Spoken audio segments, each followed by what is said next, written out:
Bismillahirrahmanirrahim.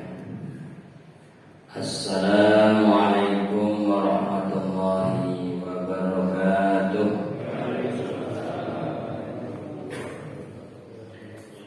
Innal hamdalillah nahmaduhu wa nasta'inuhu wa nastaghfiruh wa na'udzu billahi min shururi anfusina wa min sayyiati a'malina. May yahdihillahu fala mudilla lahu wa may yudlil fala hadiya lahu. Asyhadu an la ilaha illallah wahdahu la syarika lahu wa asyhadu anna Muhammadan abduhu wa rasuluh la nabiyya ba'dahu, amma ba'd. Gimana kabarnya pagi hari ini para jemaah? Alhamdulillah sehat, baik. Kok beda ya, jumlahnya lebih banyak. Alhamdulillah. Ya, kita bersyukur. Alhamdulillah bertambah saudara, bertambah jamaah, bertambah kebaikan semuanya. Amin. Walaupun tanpa snack. Inilah orang-orang beriman. Ya, ketika ada snack kurang minat. Begitu ada snack kalau lebih banyak. Ya, mudah-mudahan nanti setelah Ramadan Syawal lebih banyak lagi. Amin. Semangat Bapak Ibu. Semangat. Tanpa snack banyak. Sudah ada tanpa snack lagi ya. Oh, tanpa snack jangan. Banyak yang tempat. Iya, baik. Semangat walaupun baru. Mungkin semangat karena habis sahur ya. Habis sahur jadi masih semangat. Nanti jam-jam 12 kayaknya ditanya semangat loyo. Baik, kita bersyukur kepada Allah Ta'ala pada pagi hari ini bisa berjumpa kembali. Dan awalnya saya pikir kalau Ramadan libur gitu, sehingga saya menerima jadwal lain. Saya punya jadwal di Masjid Jami' Kampung Sewu. Itu setiap Jumat di sana subuh 2. Kemudian ada lagi Masjid Husnul Khotimah di Lawean.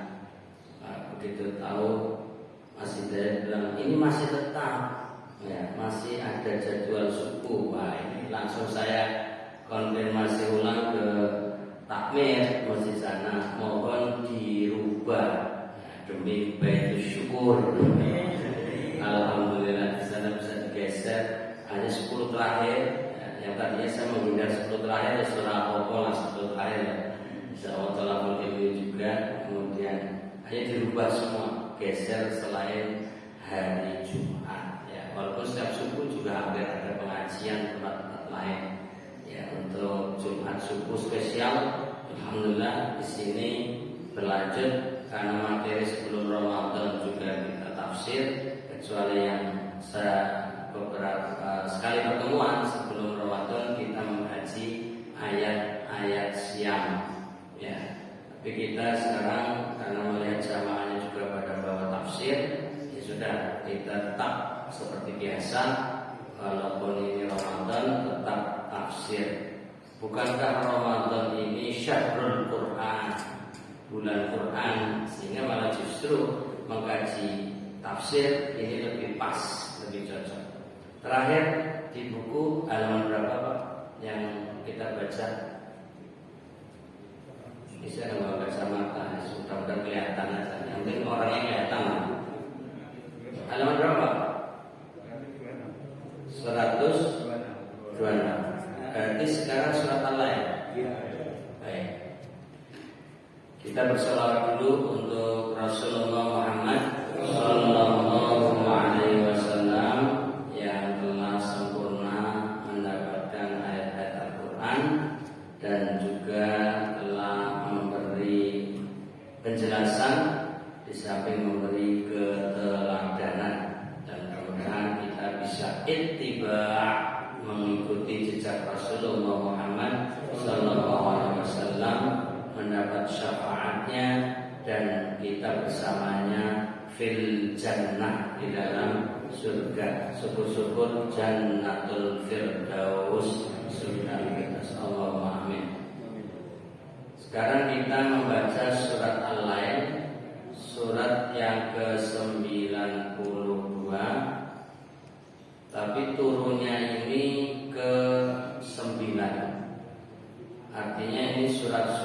generasi awal surat Makkiyah. Berarti ini 10 pertama, artinya ini generasi awal turunnya.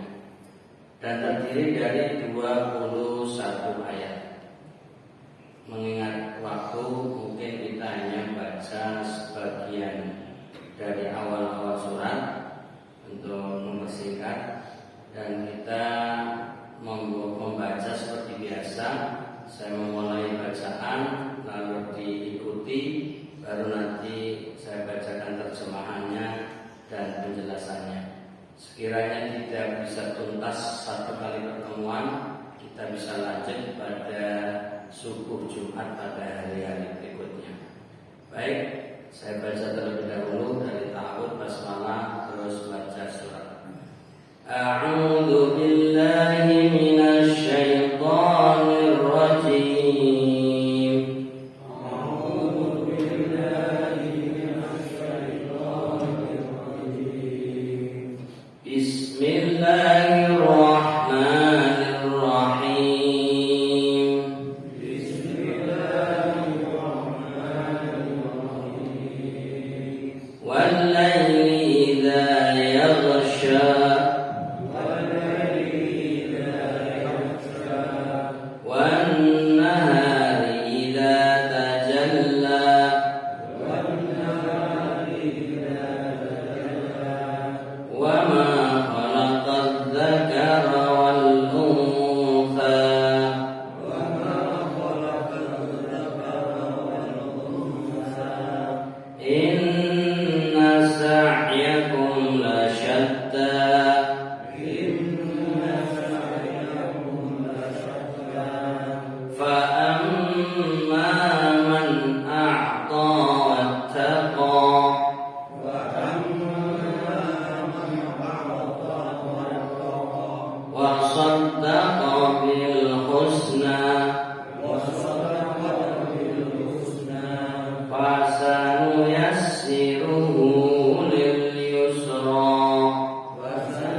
Sementara kita baca 7 ayat dari 21 ayat. Mari kita simak terlebih dahulu terjemahan dari awal surat ini. Bismillahirrahmanirrahim. Dengan nama Allah yang Maha Pemurah lagi Maha Penyayang. Wal-laili idza yaghsha. Demi malam apabila menutupi cahaya siang. Wan-nahari idza tajalla. Dan siang apabila terang benderang. Wa ma khalaqadz dzakara wal untha. Dan penciptaan laki-laki dan perempuan. Inna sa'yakum lasyatta. Sesungguhnya usaha kalian memang berbeda-beda. Fa amma man a'ta wattaqa. Adapun orang yang memberikan hartanya di jalan Allah dan bertakwa, wa shaddaqa bil husna, dan membenarkan adanya pahala yang terbaik, surga. Fasanu yassiruhu lil yusra. Maka kami kelak akan menyiapkan baginya jalan yang mudah. Demikian 7 ayat terjemahan dari surat Al-Lail. Kita buka langsung ke halaman 128. Tapi mungkin sebelum masuk saya memberi prolog atau pengantar untuk menggambarkan dulu ayat-ayatnya yang ada di dalam surat Al-Lail. Ini tidak ada di dalam buku, tidak tertulis, tapi tersirat. Pertama, kita membaca awal surat Wal-Laili, dan ini menjadi nama dari surat Al-Lail. Dan sebagian besar di surat-surat juz amma, juz 30 itu diambil dari ayat pertama dari surat itu sendiri. Soalnya ada beberapa surat yang mengambilnya dari tengah, ada yang mengambilnya dari akhir. Seperti surat Al-Ma'un diambil dari Al-Ma'un. Tapi untuk surat ini diambil dari awal. Dan ini banyak surat-surat sebelumnya kita akan mendapati Wadduha itu juga awal ayat. Kemudian kita banyak juga bahwanya Al-Qari'ah itu juga awal ayat. Artinya banyak surat-surat yang kita dapati untuk judul, untuk nama dari surat. Itu yang pertama. Kemudian beberapa surat termasuk surat Al-Lail ini diawali dengan qasam. Istilah dalam bahasa Arab, qasam itu terjemahannya sumpah. Jadi Allah mengawali sumpah, dan sumpahnya dengan alam semesta, baik itu wujud alam itu sendiri maupun suasana, cuaca, atau waktu. Jadi intinya kita diajak bertadabbur, diajak untuk berpikir, diajak untuk memikirkan alam semesta. Dan tujuannya untuk mengimani Sang Pencipta, yaitu Allah Subhanahu wa Ta'ala. Maka surat Al-Lail ini diantaranya bersumpah dengan waktu.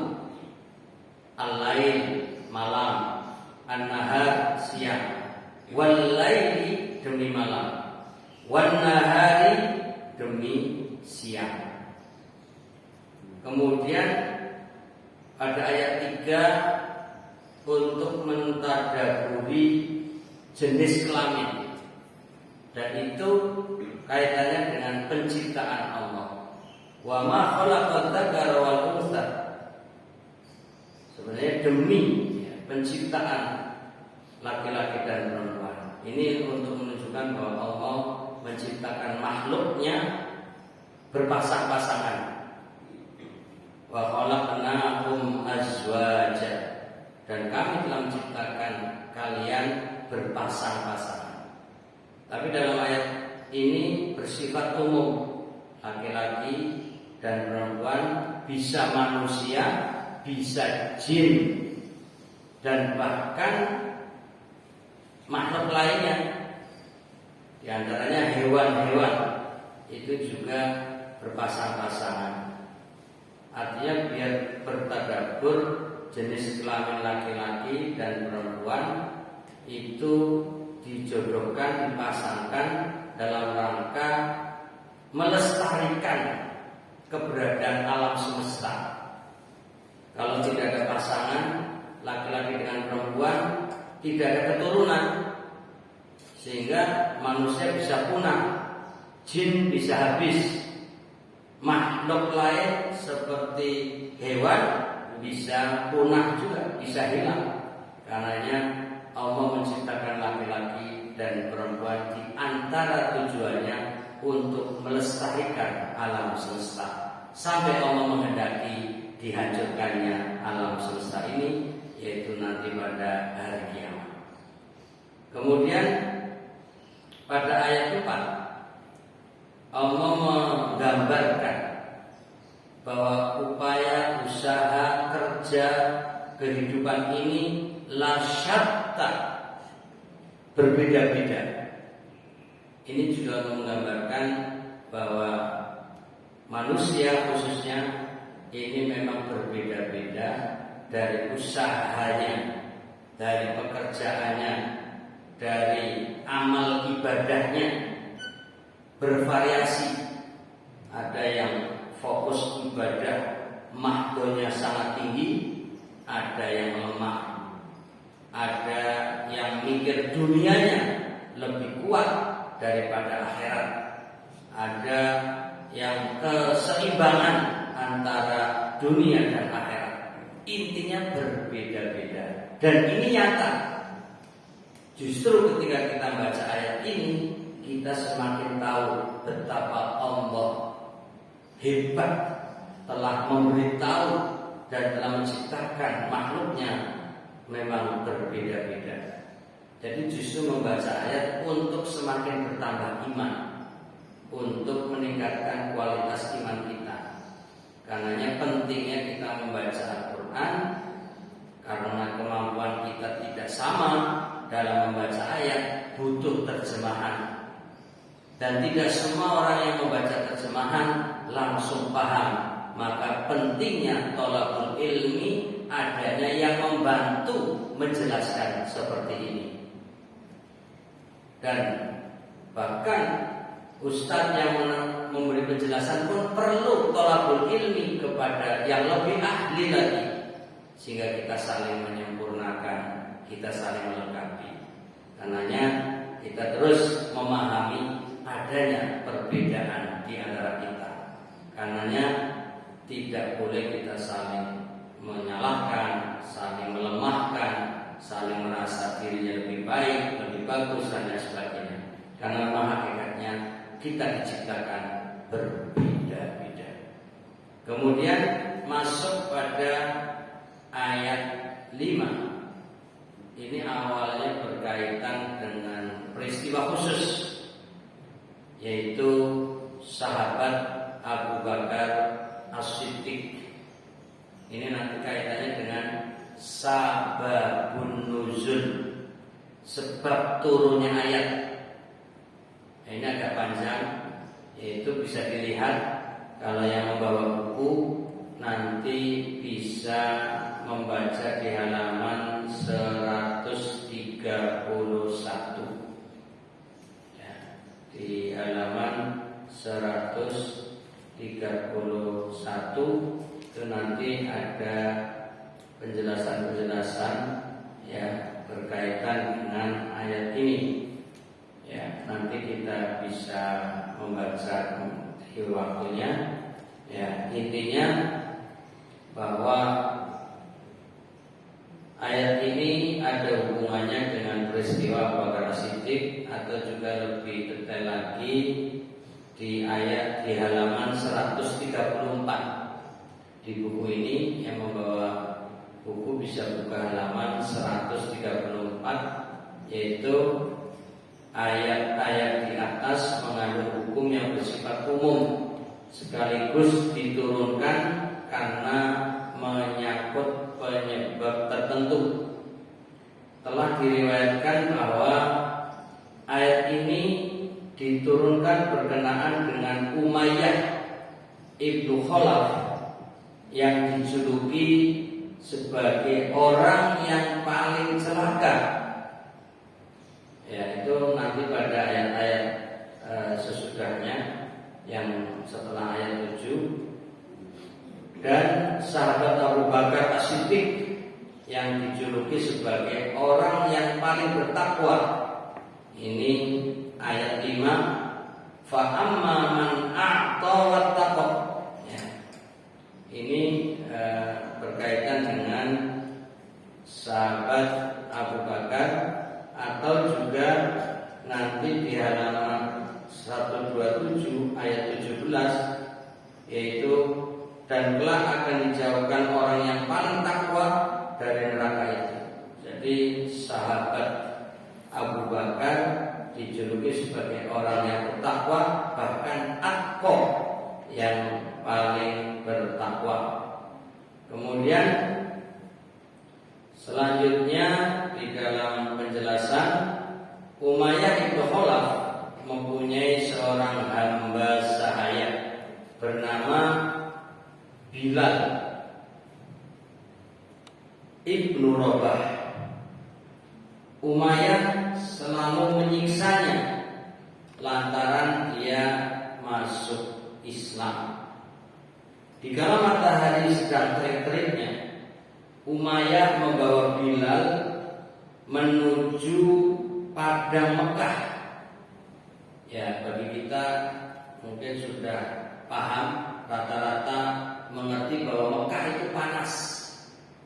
Lalu dikeluarkan ke tempat yang panas itu, dijemurlah atau disiksalah Bilal hanya karena masuk Islam. Ini juga untuk mengingatkan kita betapa beratnya saat itu hanya untuk mengucapkan la ilaha illallah, tiada Tuhan yang berhak disembah kecuali Allah, harus mengalami siksaan yang berat, terik matahari yang panas, beban-beban yang dirasakan.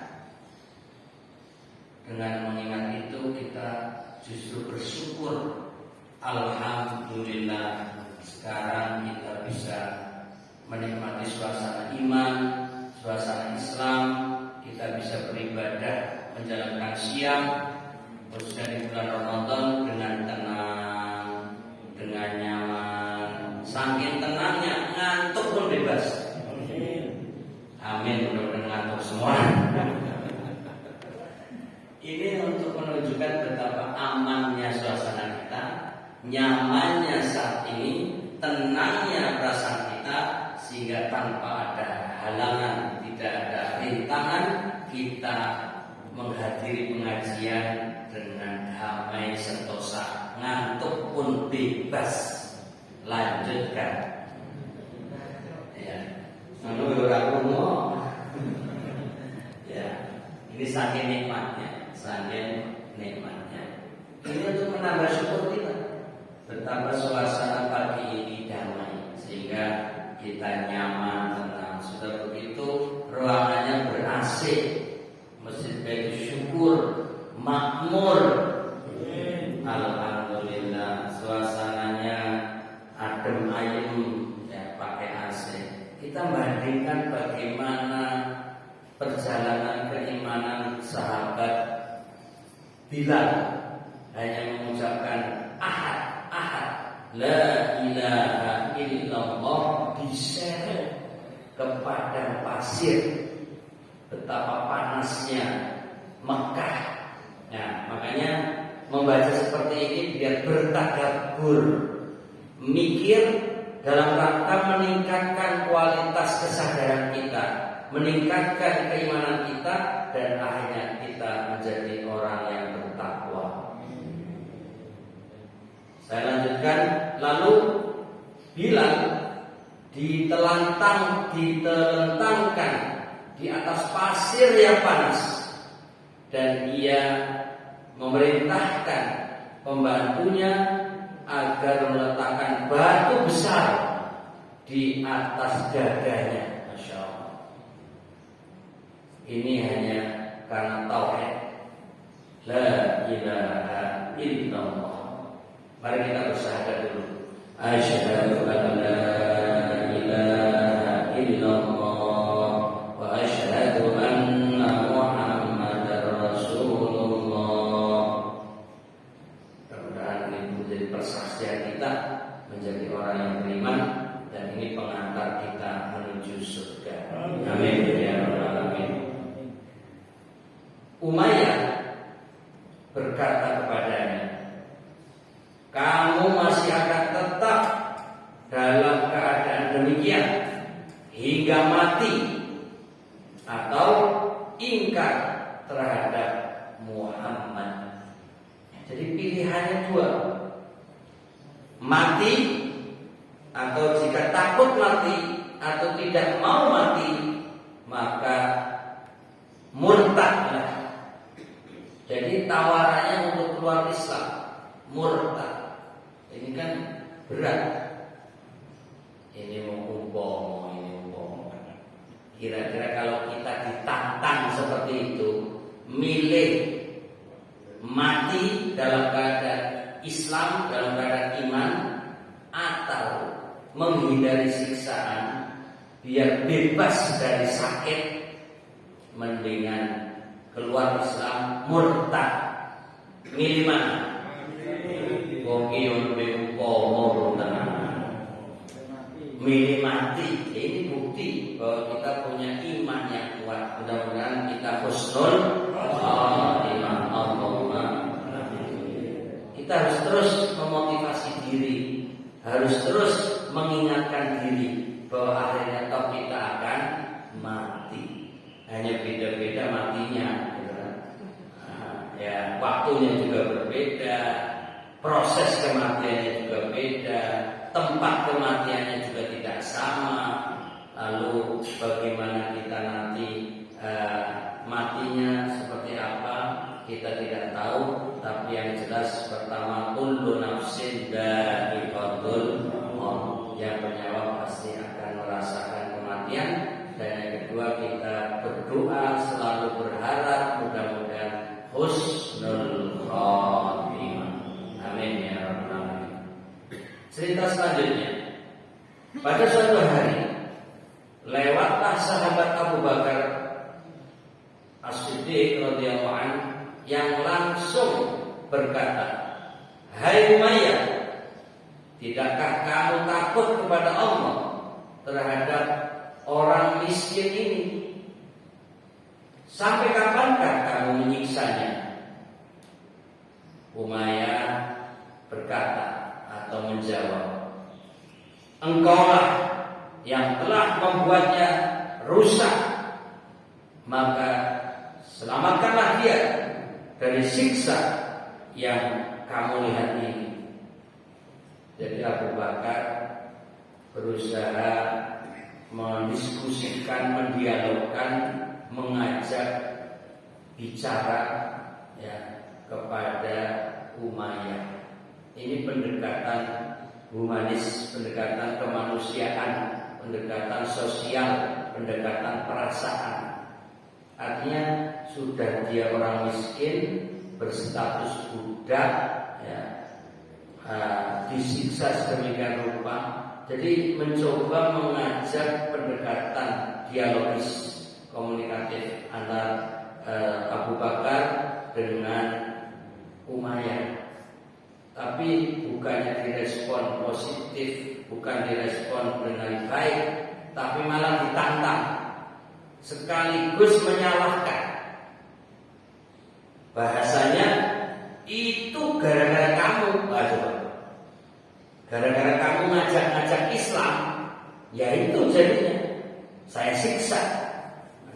Jadi Abu Bakar malah disalah-salahkan. Padahal masuk Islam la ikraha fiddin, tidak ada paksaan dalam masuk Islam. Yang mau Islam silakan, tidak ada masalah. Lah Bilal punya pilihan untuk masuk Islam.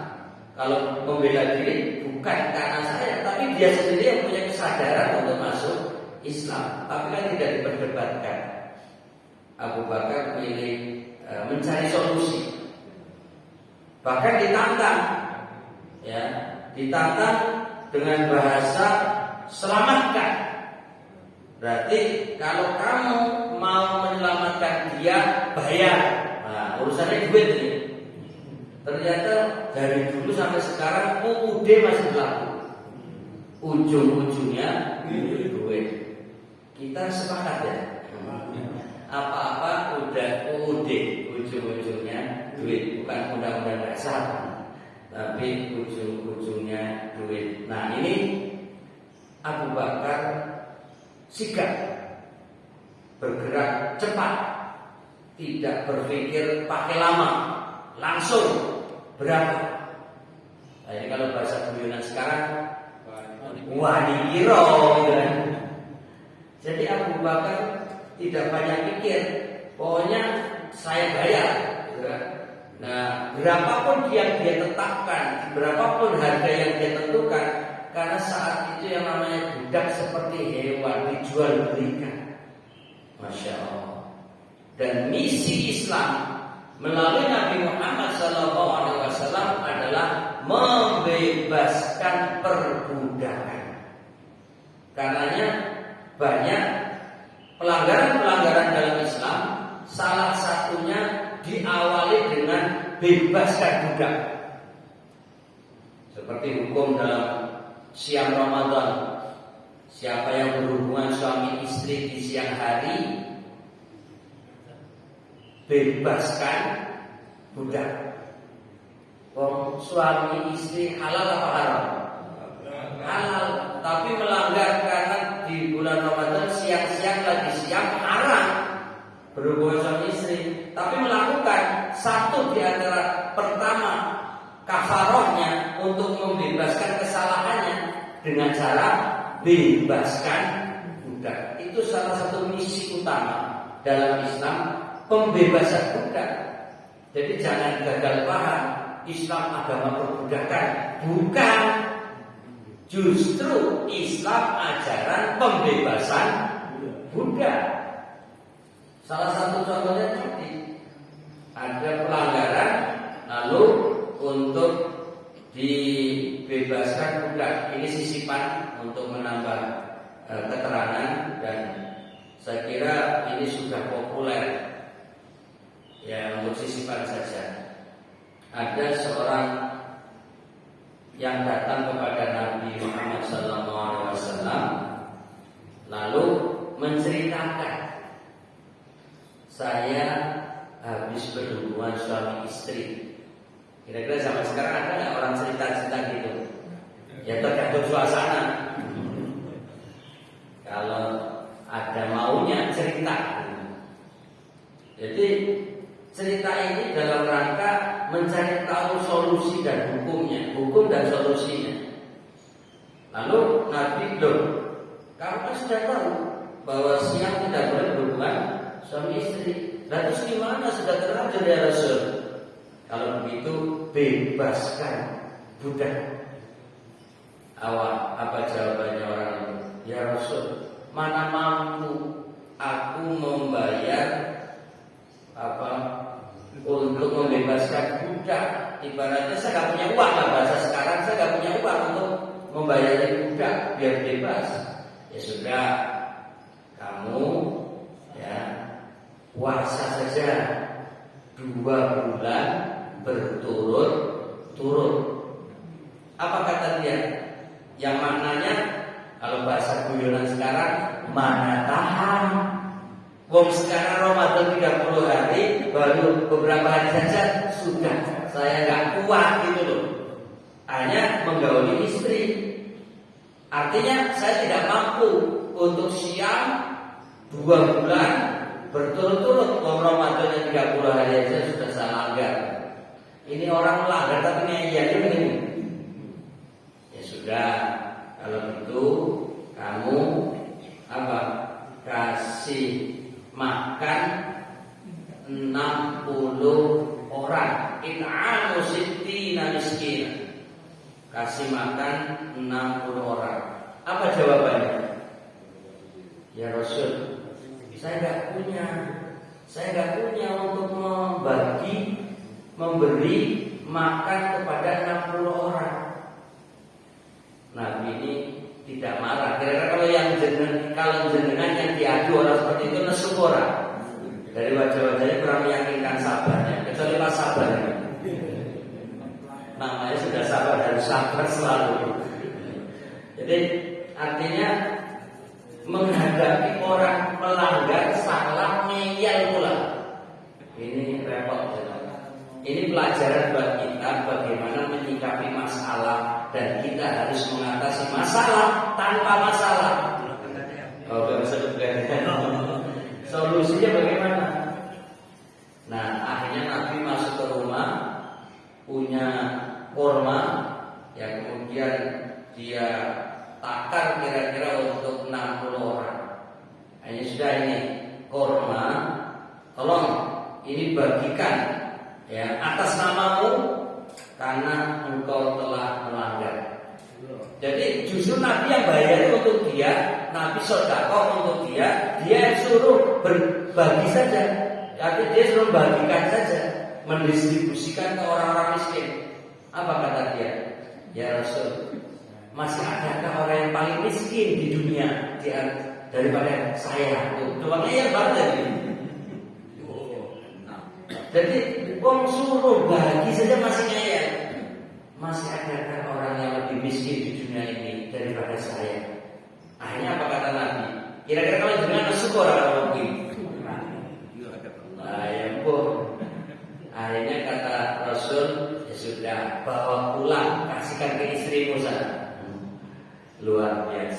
itulah hebatnya Rasulullah SAW, bijak ya, menyikapi masalah dengan damai, tenang, ya, bijak sana di dalam menyikapi suatu masalah. Dan cerita ini ujungnya saya ingin mengangkat sisi pembebasan budak. Pembebasan budak. Karena hubungannya surat Al-Lail, salah satu kisahnya, sebab nuzulnya, sebab turunnya adalah Abu Bakar As-Siddiq membebaskan Bilal dari perbudakan. Ini bukti bahwa Islam adalah ajaran pembebasan budak. Pelanggar siang Ramadan, siang hari berhubungan suami istri, satu yang pertama di antara pilihannya adalah membebaskan budak. Ini dalam rangka menegaskan biar tidak gagal paham. Karena seakan-akan Islam mengajarkan perbudakan. Kemudian selanjutnya ini jadi judulnya cerita pagi. Kira-kira pengantar tidur kayaknya. Sudah lapar, cerita pula, tambah ngantuk. Lalu di sini disebutkan sahabat Abu Bakar As-Siddiq radhiyallahu anhu membelinya dari tangan Umayyah dan langsung memerdekakannya. Ini hebatnya Abu Bakar, orang yang luar biasa. Jadi langsung bayar kontan sesuai harapan si Umayyah. Maka sehubungan dengan sikap sahabat Abu Bakar itu, Allah menurunkan ayat-ayat yang telah disebutkan di atas. Artinya di antara ayat-ayat surat Al-Lail ini sebab turunnya karena sahabat Abu Bakar As-Siddiq radhiyallahu anhu. Kira-kira ini sekedar perbandingan. Kalau jenengan berhadapan dengan kasus seperti Umayyah untuk membebaskan budak, kira-kira kalau jenengan beli, umpamanya ini yang umpama, habis beli jenengan simpen untuk diri, untuk kerja di rumah, ibaratnya beli pembantu gitu, untuk kerja di rumah atau dibebaskan. Itu hebatnya mengambil hukum. Jadi kalau kita secara umum, yang umpamanya ada orang, ya ini hewan, umpamanya hewan disiksa, ini manusia kan zaman sekarang sudah tidak ada, hewan disiksa, lalu kamu jangan berbuat kasar sama hewan, gitu kan? Kemudian apa-apa, gitu kan? Ya kalau kamu mau melihara, beli aja, gitu kan? Nah, lalu ya sudah tak bayarin. Begitu kita bayarin, lalu kita mengambil hewan itu, kira-kira kita simpan sendiri atau kita lepaskan, umpamanya burung atau hewan-hewan yang bisa dibebaskan, kira-kira kita beli untuk kita lepas atau kita simpan nanti. Ya normalnya ya mengeluarkan harta yang cukup banyak, ya iman-iman.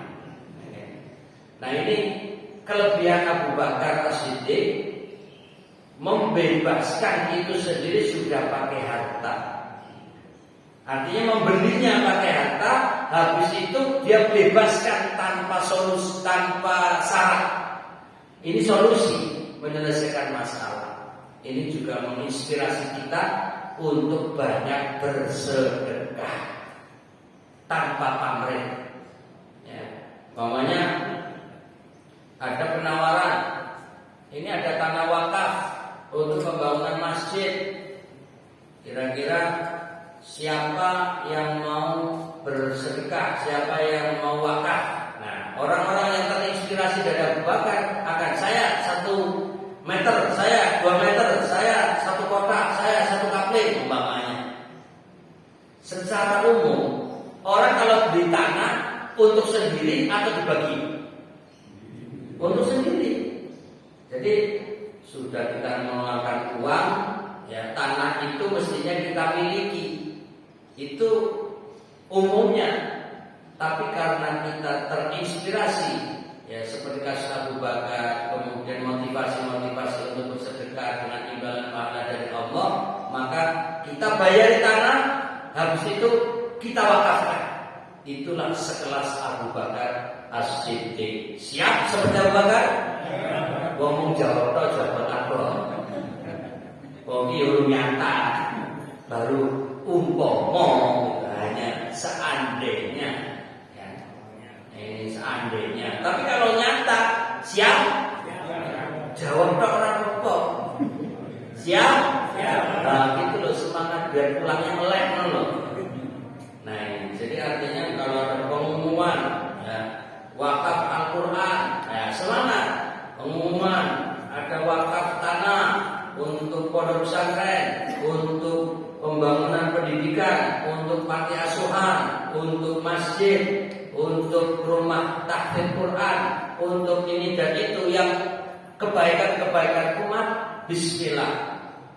Ingat, sahabat Abu Bakar menginspirasi kita, yaitu bahwa kita semangat bersedekah, bersemangat untuk infak lillahi ta'ala. Imbalannya dari Allah, surga untuk kita, insya Allah. Nah, ini kemudian sebagai penutup, ya, walaupun kita belum menafsirkan, baru lebih pada sabab nuzulnya, sebab turunnya. Akhirnya dalam surat ini Allah mengarahkan perhatian manusia agar mereka menempuh jalan keikhlasan dan mencari ridha Allah semata. Nah, ini nanti akan kita baca satu persatu dari ayat-ayat yang ada di surat Al-Lail. Mengingat waktunya, saya ingin nanya dulu untuk terbitnya jam berapa?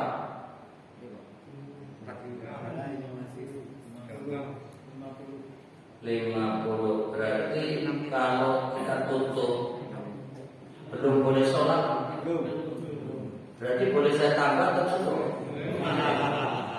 Kalau saya tutup, jenengan nggak ada kesempatan dapat umroh loh maksudnya. Ini kan motivasi pahala. Jadi bahwa kalau kita tutup sekarang tanggung, pasti bubar karena haram sholat. Sehingga jangan pulang tangan kosong, maksudnya kosong tidak dapat nilai umroh. Tapi kalau saya ulur sedikit, sehingga sudah boleh sholat syuruk atau awal duha, lalu jangan sebelum pulang sholat dulu 2 rakaat, baru pulang membawa selain ilmu, selain pahala juga nilai pahala umroh. Bagaimana ini tawaran? Saya pulang ya rapopo, lebih cepat lebih baik. Terus ya. Nah, ini ikhlas loh. Ini ikhlas loh dipaksa. Ya, baik. Saya baca dulu lanjutan gambaran surat ini. Tadi baru ayat ke-5. Lalu pada ayat 6 dan 7 ini adalah gambaran untuk sahabat Abu Bakar yang dijuluki pada ayat 6 wasaddaqo. Dan inilah yang kemudian disebut Abu Bakar As-Siddiq. Kenapa Abu Bakar dinamai Siddiq? Orangnya yang suka percaya, orangnya suka membenarkan, dan banyak peristiwa-peristiwa yang Abu Bakar menunjukkan memang layak dapat gelar As-Siddiq. Bukan hanya sekali peristiwa, ini satu di antara peristiwanya. Wasaddaqo bil husna, percaya pada surga. Kalau itu kita semuanya yakin adanya surga. Kemudian fasanuyassiruhu lil yusra, maka kami kelak akan menyiapkan baginya jalan yang mudah. Jadi Abu Bakar As-Siddiq adalah orang yang meyakini itu, meyakini surga dan akan diberi kemudahan-kemudahan dalam hidupnya. Dan ini bukan hanya berlaku bagi sahabat Abu Bakar. Peristiwanya terkait khusus Abu Bakar, tapi maknanya untuk umum termasuk kita. Jadi agar kita percaya al-husna, istilah lain untuk surga. Al-husna. yang terbaik. Kemudian yakin orang yang suka atau berderma, berbagi, memberi, apalagi di bulan Ramadan, dimotivasi manfaat torosoro iman. Siapa yang memberi buka, orang yang siap, orang yang berpuasa, maka fakana lahu maghfiratan lidunubi, maka baginya akan diampuni dosa-dosanya. Satu. Yang kedua, karena lahu iqqaraqabah, jadi minanar, bahwa nanti dia akan dibebaskan dari siksa api neraka. Yang ketiga, akan mendapatkan pahala serupa dengan pahala orang yang kita beri, tanpa mengurangi pahala orang tersebut. Nah, ini motivasi. Mumpung Ramadan, mumpung ada peluang, siapa yang memberi buka siang atau puasa di bulan Ramadan itu akan mendapatkan 3 bonus. Pertanyaan, siap? Mau? Beri orang yang sedang siang Ramadan saat maghrib berbuka, kira-kira orang ini makannya butuhnya apa? Ya kan? Ayam bakar, ya. Ikan bakar, ikan goreng, ayam impung, kalau sebawanya sekilogram. Enak ngomong pagi-pagi bicara masalah makanan saya. Nah, kita kasih satu orang nggak apa, lebih banyak lebih baik.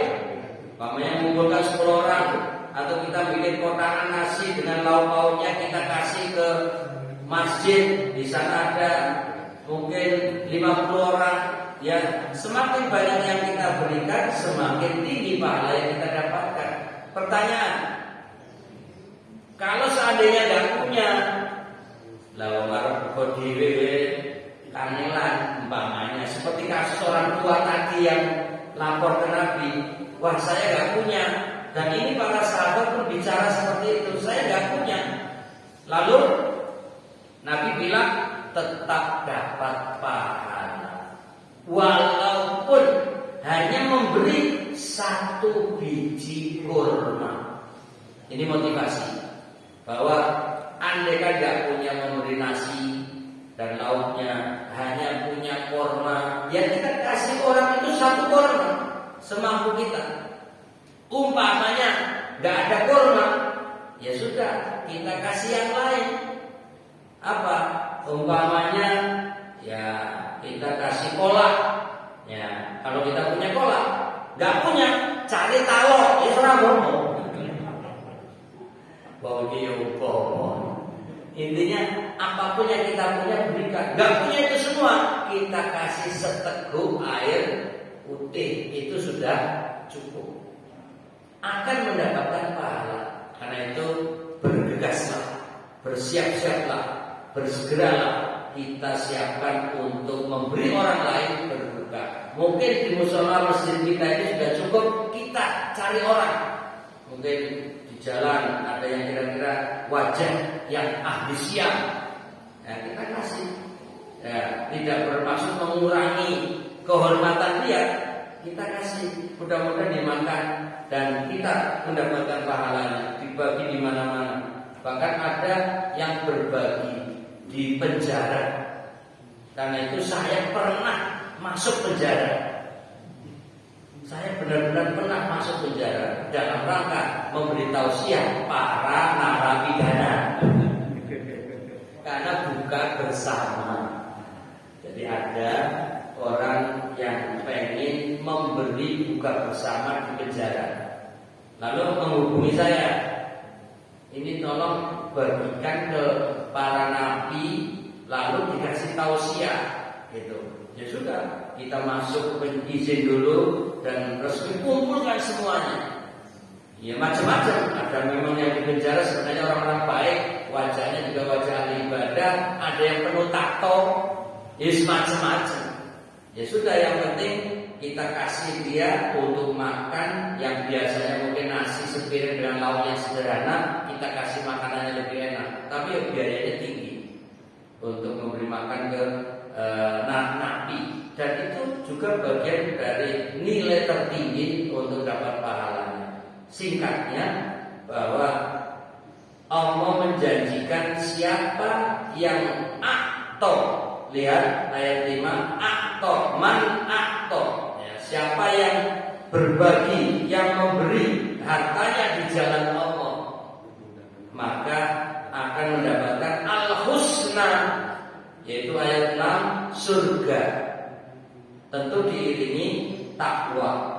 Dan pada ayat 7 menggambarkan orang-orang yang suka berbagi diiringi takwa, iman, sedekah, percaya akan surga, pasti akan diberi kemudahan-kemudahan dalam menjalani kehidupan. Pada ayat 7, fasanu yassiruhu lil yusra, maka kami telah akan menyiapkan baginya jalan yang mudah. Ini diantara makna sekilas terkait dengan awal-awal surat Al-Lail. Adapun ayat 8, 9, ya, 10 ini untuk menggambarkan kebalikannya. Orang-orang yang bakhil, orang-orang yang merasa cukup dengan sendirinya, mendustakan akhirat, ya, tidak percaya surga, maka akan dapat ancaman fasan yasiruhu lil usra, maka kelak kami akan menyiapkan baginya jalan yang sukar, bisa di dunia terlebih di akhirat, artinya akan masuk neraka. Na'udzubillahi min dzalik. Kemudian pada ayat 11, wa ma yughni 'anhu maluhu idza taradda, dan hartanya tidak bermanfaat baginya apabila ia telah binasa.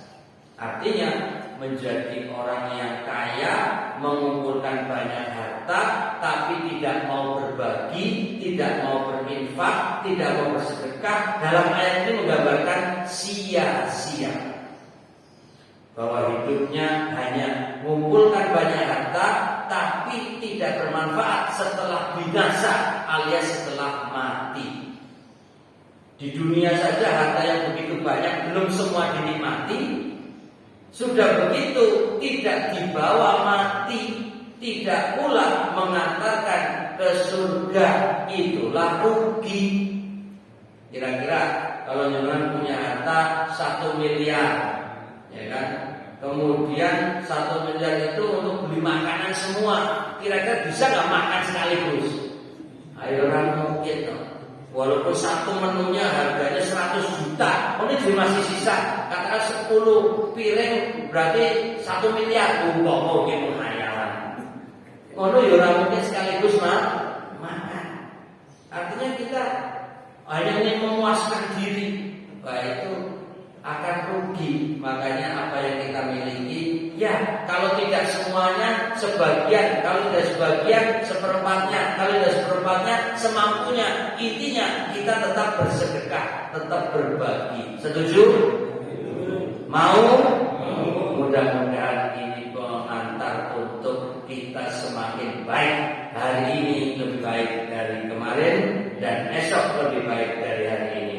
Amin ya rabbal alamin. Bagaimana waktunya? Sudah. Oh boleh. Monggo silakan.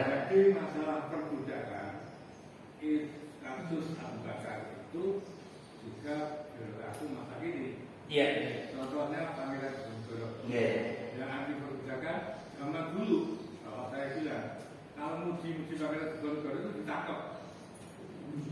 Nah, berarti kan tidak bebas. Kemudian yang kedua, Nelson Mandela yang anti perbudakan sudah di dihukum Afrika Selatan. Yang ketiga, Presiden Gandhi yang anti perbudakan ditembak. Amerika. Contoh-contoh yang lain ada cari sendiri. Oke. Saya nyarinya di mana ya? Ada nama tambahan cari sendiri. Baik. Terima kasih. Ya masih berlaku.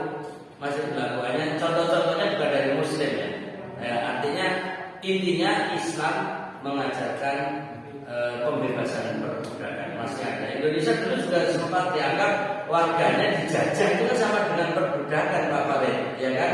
Kita dijajah Belanda itu kan sama dengan seperti kita mendapatkan perbudakan. Nah, karena itu para pahlawan kita yang telah memperjuangkan pembebasan kita seperti tadi di Ponorogo, ya kan, bahkan beberapa tokoh yang lain ini benar-benar menjadi para pahlawan nasional, dan itu tidak dalam rangka saja membebaskan dari penjajahan, tapi membebaskan dari kebodohan sehingga kita menjadi orang yang berilmu. Itu juga bagian daripada perjuangan dan pembebasan juga.